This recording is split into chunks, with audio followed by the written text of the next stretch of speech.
Welcome to another episode in the podcast series by Helping Crisis 246, where we focus on teaching methods that anyone can use during moments of mental or emotional crisis and where they can find help. But the series is not limited to sharing information on crisis moments, but we actually share coping techniques that anyone can use during any of life's most stressful or difficult moments, and essentially just to live life in a healthier way. The aim of this series is to focus on ways of improving your mental health. And as much as I use this term, I realize I haven't spent enough time in the podcast exploring this whole issue of mental health, because sadly, people still believe that when you say mental health, it means mental illness. But mental illness is just a subset of the wider topic of mental health.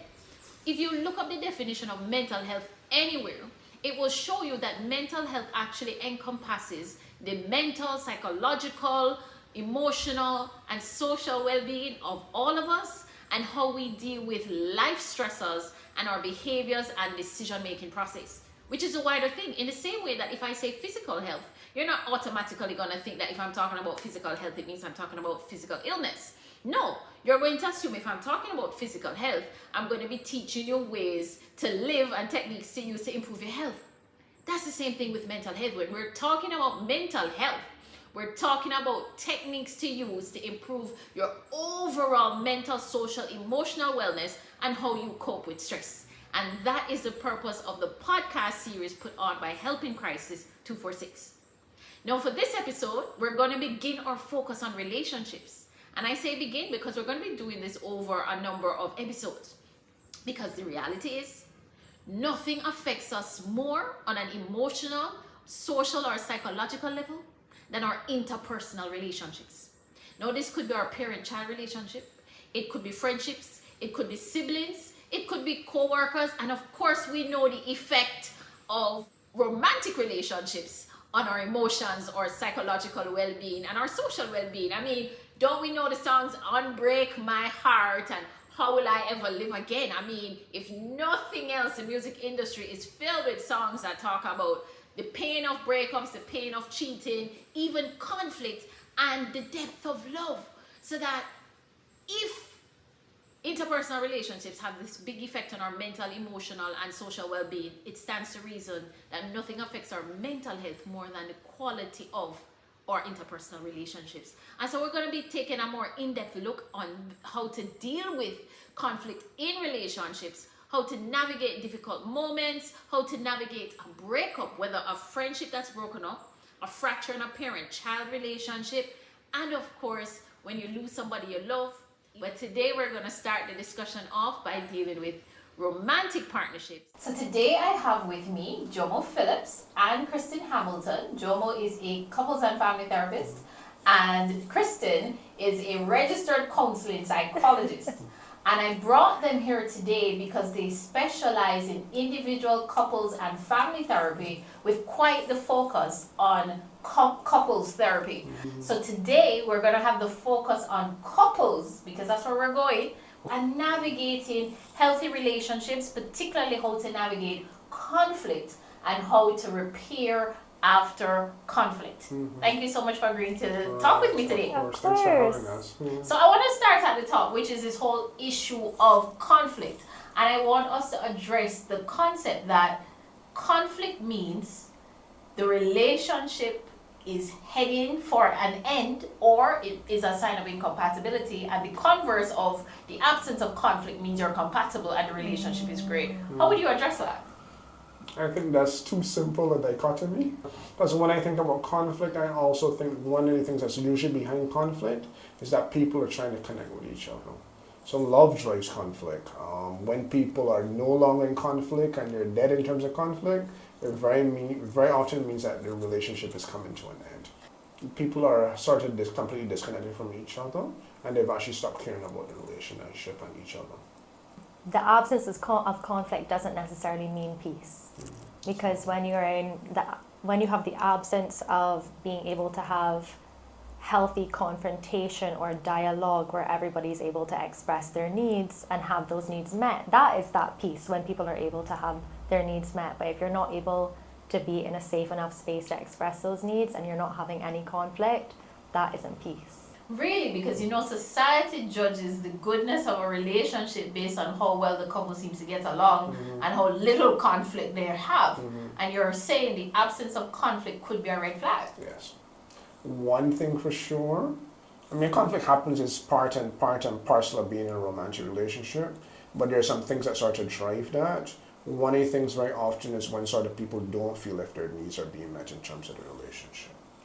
So we can sort of have a disconnect.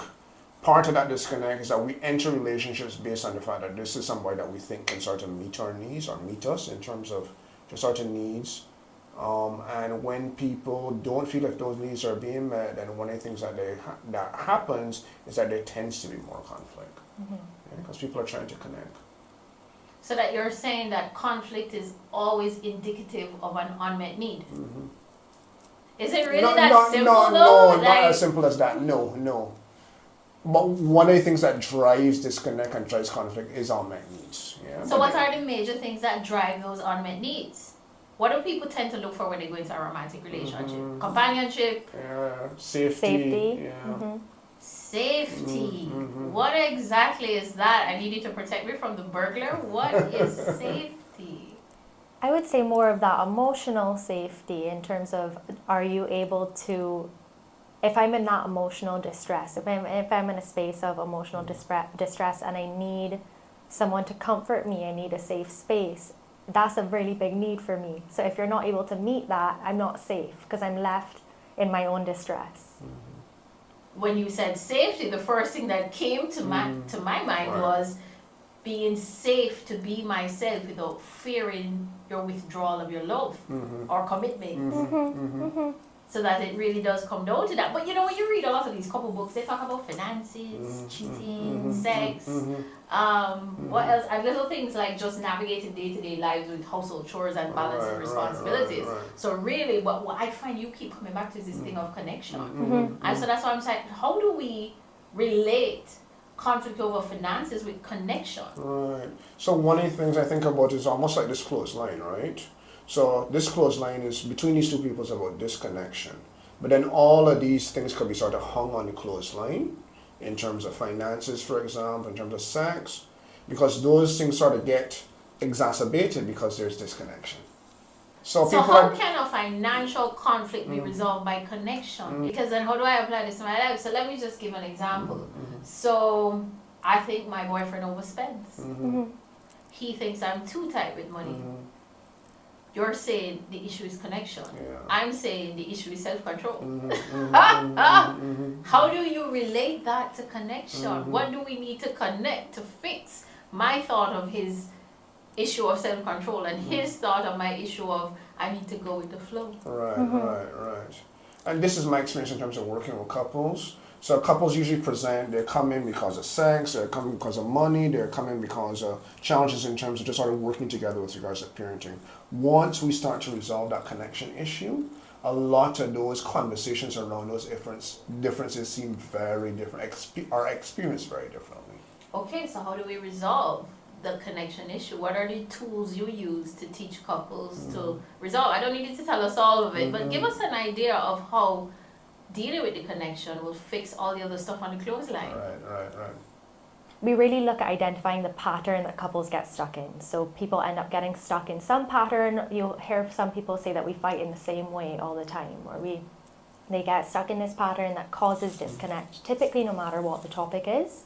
And we work on identifying how they get stuck, because when people get stuck, they end up sending signals to their partner that are unclear or confused or scary. And we work on making those signals clearer, softer, simpler, so that sharing about the content isn't as scary, so the content itself is easier resolved.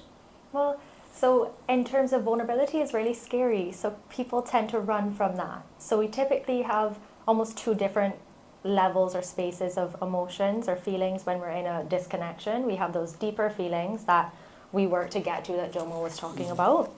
But we typically run from those because they're the harder ones to stay with and they're scarier. So we come out with those more accessible feelings that are anger and frustration and just things that are easily accessible, like being confused. And that's what creates that unsafety and that disconnect. So when we slow it down and we go to those deeper, get deep in their experience, those deeper feelings, then we're able to create safety because we're sharing from that deeper place rather than the more easily accessible, more reactive space. So it's not the dishes I'm angry about. It's about how I feel unsupported when you don't help around the house. But the dishes is just a manifestation and the thing that triggered my anger that I can get stuck in. I can stay angry because that's one of the questions I had here. So if conflict is healthy because it's like a bridge to connection, especially if you can do healthy confrontation, as Kristen said, then what happens when you get stuck in conflict? You know, life is seasonal and sometimes your relationship is going well for a while and sometimes you get stuck in a rut. How do you not give up? How do you not go into despair? We've talked, we've tried, we've done therapy, we've cried together, we've yelled, we've stormed out, and it's months, sometimes years, and we digging in the mud. How do you address that? For one, it's also how we sort of address that conflict. So the majority of people, of course, aren't going to come to therapy. One of the things is sort of understanding how does that disconnection usually look like. So what's your cycle? A very common cycle in terms of couples is where one person is critical, they're trying to get connection, they feel a disconnect, they turn up the heat. Another way that people respond is that they sort of feel that heat and they sort of run from the kitchen, so they withdraw. So you're saying if your partner appears to be nagging or is like a broken record on this one issue, it's that they're trying to repair. Of course. They're trying to get the connection. It's just coming from a place of frustration, so it's not always communicated well. So you said healthy confrontation. What does that look like? Healthy confrontation involves people being able to tell each other what it is that they need from each other. And just sort of being able to help the other person to understand that my need right now currently isn't being met. And I need something from you. So if I'm spinning in the mud and it's been prolonged conflict, I can't get my partner to go to counselling or therapy, how can I get my partner to hear me? What would you recommend as the top way to get my partner to hear me? So part of it is slowing down. Very often when we're disconnected, one of the things that tends to happen is that we get very reactive. So people may experience from each other lots of anger, lots of frustration. That usually stops people in terms of being able to share and connect with each other. Once we slow down, one of the things that tends to happen is that we sort of regulate our system, so our body slows down. And then we sort of resonance. We have a different type of resonance with each other because we've slowed down. But what does slow down look like? You tell me to sleep? No, slow down means that in terms of that fight or flight response, that sort of happens very naturally when we're disconnected from the person that we love. When that slows down, then we can start to hear each other in a very different type of way. But how do I slow it down? Tell me, what do? I meditate, I breathe. You take breaks, when you realize things are too heated. When you realize that the kitchen has fire, you need to walk away and you need to come back as well. But I thought walking away was a bad thing. They said, don't walk away. Well, very often when things are very hot, it's going to be very difficult for us to be able to listen to each other and to be able to enter a space where we're vulnerable and can take risks with each other. So how do I communicate to my partner? I'm not walking away because I don't want to try. I'm walking away because right now we're evolving. We're not getting through to each other. What are words I can use that? Exactly. Or do I just storm out? Right.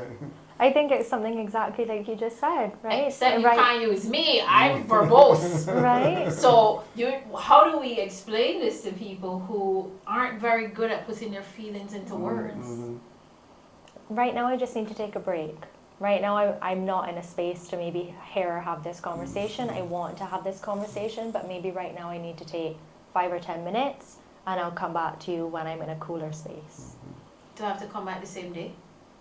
No, not necessarily, because sometimes it may take a while for you to cool, right? Yeah. And that's okay. The most important thing though is coming back, right? Because one of the things that sort of keeps couples stuck is when they don't come back to repair or to have those important conversations. Right. And that's what makes taking a break different from fully removing yourself, because you're going back with the intent of some repair or some resolution. You're taking the break with the intent of then rehaving that conversation from a safer space. So how do we deal with avoidant partners? It was escalating, it was wise to stop now. And we agree we'll take a few days, mull through in our heads and figure out how we can approach this again. But every time you try to bring it back up, the avoidant partner is finding every way around not having the conversation. Do you just force it? Do you write it? Do you tie them to a chair or seduce them? Because you know when they're in bed, right? They're more relaxed. Like, what do you do? I think part of it is just sort of invitations. It's also how do we invite each other in terms of that conversation after we've had a conflict as well too. If they're in a different space, if they're sort of calm and regulated, then one of the things is that they can start to talk differently to each other as well. So do you teach that in counseling? We work on it. You work on how to talk differently to each other. Okay, and so we talked about the avoidant partner, but the partner who needs resolve to go back to homeostasis. And the partner who says, we can't go to bed mad. We must stay up all night if we have to resolve this. Or, okay, the partner was able to give you a day or two where you're taking too long to come back, but now it's difficult for them to give you the space you need to process. What advice do you have for that partner who needs to talk but isn't good at waiting? Part of it is we are going to have to sort of wait till each other. Part of it as well too is that we are also going to need to sort of slow down so we can experience ourselves differently, but also as we sort of slow down, because we start to influence each other in terms of regulation. No? One of the things that we talk about in terms of couples therapy is that we talk about co-regulation. So when I slow down, what tends to happen is that you slow down as a result. Or I get annoyed. So you do have that instance where it's still bothering you, it's just not resolved. And you're somehow watching TV and you're fine, and you're sleeping and you're fine, and I'm not able to sleep. And now I feel resentment toward you because you seem to be navigating this better than me. So then my tension rises. I am definitely not out of fight or flight mode. And you seem way too relaxed, which means it's a rejection. You don't actually care, you don't want to. And I start to internalize and tell myself all kinds of stories of what this is about. Because we're not actually communicating, but for you, you have to slow down to come out of the space, to get clarity, to reapproach it. So like, that's why when you keep saying connection, I'm asking, but how do you resolve connection when there's such disconnect? Or does that go to something deeper, such as incompatibility?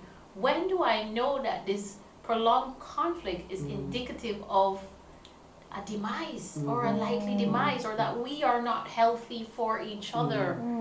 How do I know the difference? When do I try to salvage versus when do I say, this is enough? No, I'm going to let you take this one.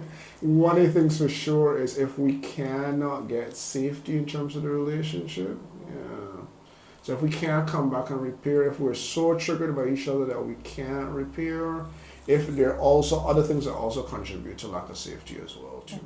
So all right, well, let's talk repair. So I saw another post, I actually put it on the IG page, where they essentially said, and Kristen mentioned it before, that there are couples who apologize but don't repair. What's the difference? That's a good question. So that very often is something that sort of happens. So we were sort of having a pre-conversation before we met with you. We were talking about affairs. And very often one person who might have sort of committed the affair, they may apologize and apologize. But it's not what we call an engaged apology. So they really haven't entered the experience of the other person. Oh.